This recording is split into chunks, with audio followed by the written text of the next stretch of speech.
Hey guys, welcome to एलिसर टेल। मैं हूँ एलिस और ये है मेरे पेट सीजर। तो चलिए वीडियो शुरू करते हैं। शहर के कोने में एक पुरानी दुकान थी जिसका नाम था मेमोरीज। इस दुकान में हर तरह की पुरानी चीज़ें बिकती थी, जैसे कि पुराने फर्नीचर, घड़ियाँ, पुरानी बुक्स। पर एक चीज़ इस दुकान की बहुत फेमस थी और वो थी पुरानी पेंटिंग्स। लोगों का कहना था कि जो पेंटिंग्स वहाँ मिलती हैं उन सभी में कुछ अजीब रहस्यमयी चीज़ें होती हैं। करण, जो पुरानी पेंटिंग्स का शौकीन था, उसी दुकान में गया। उस दुकान की दीवारों पर टंगी सभी पेंटिंग्स में से एक पेंटिंग उसको बहुत पसंद आई। उस पेंटिंग में एक बड़े आलीशान घर की तस्वीर थी।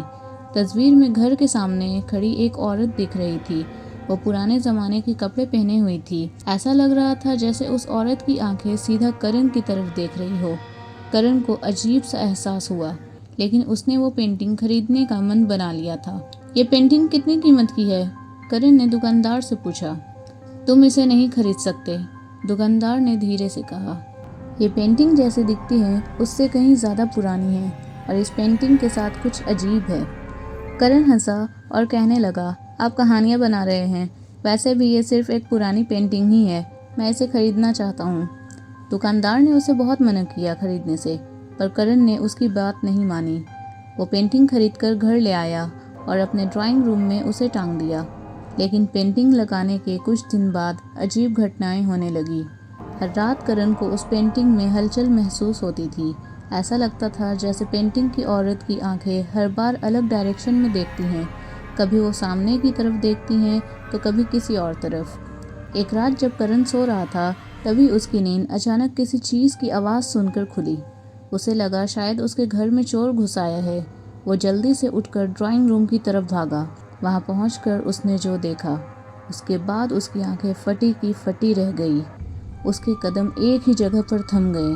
उसने देखा कि पेंटिंग के अंदर की औरत अब पेंटिंग से बाहर खड़ी है और उसकी डरावनी आंखें करण को देख रही हैं। करण ने घबरा कर लाइट जलाने की कोशिश की, लेकिन लाइट नहीं जली। तभी उस औरत ने धीरे से डरावनी आवाज़ में कहा, तुमने मुझे यहाँ क्यों लाया है? करण कांपते हुए पीछे हट गया। वो समझ नहीं पा रहा था कि ये सब क्यों और क्या हो रहा है। उसने अपनी पूरी ताकत लगाकर भागने की कोशिश की, पर उसके कदम जैसे ज़मीन से चिपक गए हो। तभी वो औरत फिर से बोली, तुम मेरी दुनिया का हिस्सा हो, मैं तुम्हें ले जाऊंगी। अचानक करण की आंखों के सामने सब कुछ धुंधला हो गया और उसे झटका लगा और उसकी आंखों के सामने अंधेरा छा गया। जब उसकी आंखें खुली तो उसने खुद को उसी पेंटिंग के अंदर खड़ा हुआ पाया। अब वो भी उस पेंटिंग का हिस्सा बन चुका था और उसके सामने कोई नया खरीदार खड़ा था जो पेंटिंग को देख रहा था। और अब करण की आंखें उस इंसान को देख रही थी जैसे कभी वो औरत उसे देखती थी। सो आई होप गाइस आपको ये वीडियो पसंद आई होगी। इसी तरह की वीडियोस देखने के लिए एलिजर टेल्स को सब्सक्राइब करें, लाइक करें, शेयर करें एंड कमेंट्स करना बिल्कुल ना भूलें। Thank you, bye bye.